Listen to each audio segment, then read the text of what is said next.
கிழமை நைட்டு இருக்கக்கூடிய மாதிரிங்களுக்கு எங்கள் பெரியப்பா வீட்டிலேருந்து கூப்பிட்டு போயிருந்தாங்க. பெரியப்பானா அப்பா கூட பிறந்த அண்ணன். ரொம்ப நாளைக்கு அப்புறம் அப்பா வீட்டிலேருந்து போகிறதுனால நல்லா ஜாலியாக இருந்துச்சு. அக்கா நாத்தனார் யாருமே வரல. நான் மட்டும் தனியாக போயிருந்தனால கொஞ்சம் கஷ்டமாக இருந்தது. சித்தப்பா பொண்ணுங்க அண்ணன் பொண்ணுங்கன்னு அவங்க வந்திருந்தாங்க. அவங்க கூட நல்லா என்ஜாய் பண்ண ஆரம்பிச்சிட்டேன். ஷார்ட்ஸ் வீடியோவாக தான் போடலான்னு எல்லா வீடியோவும் எடுத்து வச்சேன். ஆனால் வீடியோவை டெலீட் பண்ணவே மனசு இல்லை. லாங் வீடியோவாக போட்டிருக்கேன். ஃபுல் வீடியோ பார்த்துட்டு எப்படி இருக்குன்னு கமெண்ட் பண்ணுங்கள். கோயிலுக்கு போவையில் சாமி பாட்டு தான் போடுவாங்க. 2 சாமி பாட்டு முடிஞ்ச உடனே ஒரு கோயிலில் நிப்பாட்டி வெடலை போட்டு சாமி கும்பிட்டு படத்தை போட்டு விடுவாங்க. எங்கள் சித்தப்பா பெரியப்பா எல்லாருக்குமே படம் பார்க்க ரொம்ப பிடிக்கும். முக்கியமாக எங்கள் அப்பாவுக்கும் ரொம்ப பிடிக்கும். எந்த படம் போட்டு விட்டாலும் சலிக்காமல் உட்காந்து பார்ப்பாங்க. ஆனால் அந்த டைம் இந்த பசங்கள்லாம் இருக்காங்களே பாட்டு போட்டு வைப் பண்ணுறேன்னு பேரில் டான்ஸ் ஆடி கத்தி கூச்சலிட்டு என் தம்பி பையனை மிரண்டுட்டான். பின்னால் இருந்து எவ்வளோ சொல்லி பார்த்தா எவனுக்குமே காது கேட்கல. எங்கள் அப்பாலாம் சொல்லிகிட்டே இருந்தாங்க பாட்டு ஆஃப் பண்ணிவிட்டு படத்தை போட்டு விடுவாங்கன்னு. எங்கள் அப்பாவுக்கே ரொம்ப கடுப்பாயிருச்சு. அப்புறம் முன்னால் போய் வீடியோ எடுத்து நெட்டில் போட்டு விடனாங்க.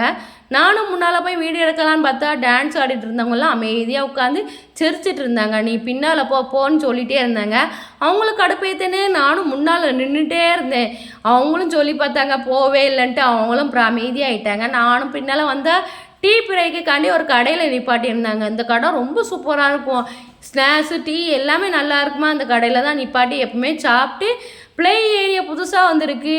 பார்க்கையிலே ரொம்ப அழகாக இருக்கா. அந்த குரங்கு உடனே போய் உட்காந்துட்டான். யார் விளாடுறத பார்த்துட்டு எனக்கே விளாடணும்னு ஆசையாக இருந்துச்சு. நானும் போய் விளாடலான்னு போய் உட்கார போதுக்குள்ளே கடைக்காரங்க பார்த்துட்டாங்க. இதில் சின்ன பிள்ளைங்க விளாடுறது நீங்கள் எதுக்கு உட்காந்துருக்கீங்க, இறங்குங்க இறங்குங்கன்னு கற்று எல்லாவும் ஃபோக்கஸும் என் மேலே தான் வந்துருச்சு. உன்னையே தான் சொல்கிறாங்க நீ விளாடாத இறங்கி இறங்குன்னாங்க. அவங்க தான் இவ்வளோ நாள் விளாண்டுட்டு இருந்தாங்க. அதில் உட்காந்துட்டு இறங்கி வர யாருக்குமே மனசே இல்லை. நல்லா ஜாலியாக இருந்துச்சு. ஒரு கடலை மிட்டாய் டப்பா வாங்கின உடனே பிடுங்கிட்டு போயிட்டான்ப்பா. கண்ணில் காட்டவே இல்லை. அதுக்கப்புறம் வச்சுருக்கதை பார்த்துட்டு நான் பிடுங்கினா இன்னொருத்தன் வந்து பிடுங்கிட்டான். சரி நீங்களே வச்சுக்கோங்கன்னு கொடுத்துட்டு வந்துட்டேன். எல்லாரும் அதை ஷேர் பண்ணி சாப்பிட்டாங்க போல். டப்பாவே காலி ஆகிட்டுன்னு மறுபடியும் போகிறதுக்கு முன்னாடி எனக்கு ஒரு டப்பா வாங்கி தந்துட்டாங்க. எங்கள் கூட வந்த வேன்லாம் கிளம்பி போயிடுச்சு. நாங்கள்லாம் கிளம்பவே இல்லை. ஜாலியாக விளாண்டுட்டே இருந்தோம். எல்லாரும் விளாட்றத பார்த்துட்டு எனக்கே விளாடணும்னு ஆசையாக இருந்துச்சு. நான் இதில் ஏறி விளாட ஆரம்பிச்சிட்டேன். லைஃப்பில் ஃபஸ்ட் டைம் இப்போ தான் விளாட்றேன். பயமாக இருந்துச்சு. இதை பார்த்துட்டு எல்லோரும் என்ன வெயிட் லாஸ் பண்ணியான்னு கேட்டாங்க. நான் ஜாலியாக விளாட்றேன் எனக்கு ரொம்ப பிடிக்கும் அப்படின்னு சொல்லி நல்லா விளாண்டுட்டே இருந்தேன். லேட் ஆகுது வா போகும்னு சொல்லி கூப்பிட்டாங்க. உடனே போயாச்சு. வேனில் ஏறி 1 மணி நேரத்தில் கோயிலுக்கும் போயாச்சு. லக்கேஜ் எல்லாம் இறக்கி வச்சுட்டு அப்புறம் எல்லோரும் படுத்து தூங்கலான்னு பார்த்தா எங்கள் அண்ணன் தம்பிங்கெல்லாம் டீ குடிக்க போயிருந்தாங்க. என்னையும் ஃபோன் பண்ணி கூப்பிட்டாங்க. நானும் போயிருந்தேன். எல்லோரும் ஜாலியாக பேசி டீ குடித்து விளாண்டுட்டே இருந்தோம். சுற்றி உள்ளவங்களாம் எங்களை தான் பார்த்தாங்க. நாங்களாம் ஜாலியாக என்ஜாய் பண்ணிகிட்டு இருந்தோமா. அப்புறம் நைட்டு தூங்கலான்னு சொல்லிட்டு ரூமுக்கு வந்து தூங்கவே இல்லை. இங்கே தூங்க அப்புறம் காலையில் விடிஞ்சிருச்சு. குளித்து கிளம்பி கோயிலுக்கு போனோம். அங்கே நேர்த்திக்கடன்லாம் பண்ணிகிட்டு இருந்தாங்க. கொட்டடிச்சு போகிறத பார்க்கல நல்லா இருந்துச்சு. சாமியெல்லாம் நல்லா சுற்றி கும்பிட்டுட்டு சாப்பாடு ரெடியாக இருக்குமான்னு போயிருந்தான். கரெக்டாக கிடா வெட்டி சாப்பாடெலாம் ரெடி பண்ணி வச்சுட்டாங்க.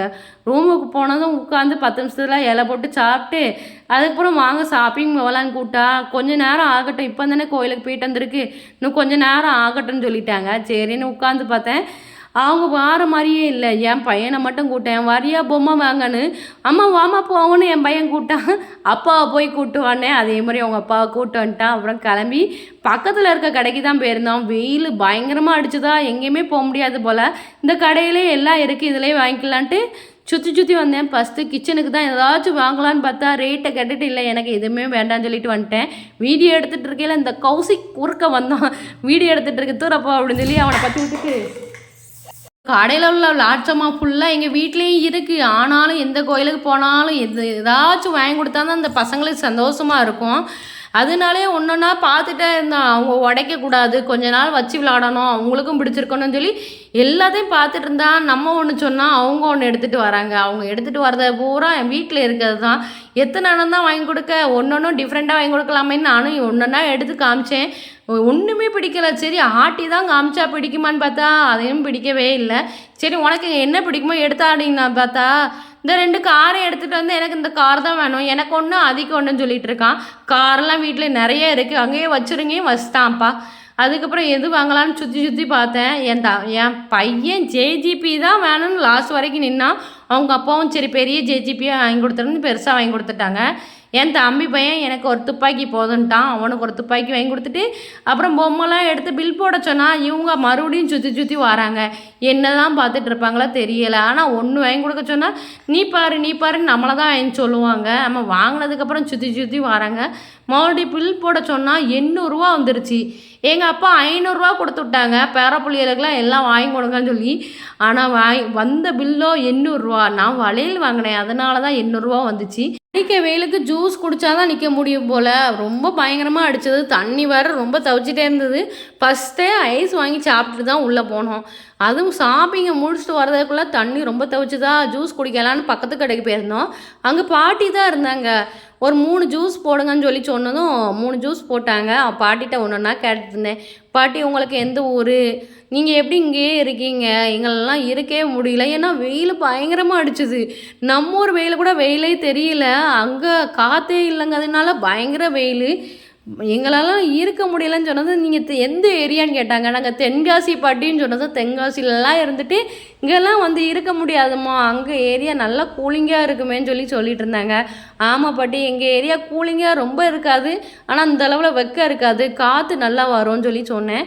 அந்த ஏரியா நல்லாதாம்மா இருக்கும் அப்படின்னு சொல்லிட்டு இருந்தாங்க. ஆமாம், நம்ம ஏரியா நம்ம ஊரில் இருக்கிற வரைக்கும் நமக்கு தெரியாது, வெளியில் போனால் தான் நம்ம ஊர் அருமை நமக்கு தெரியும்னு சொன்னேன்.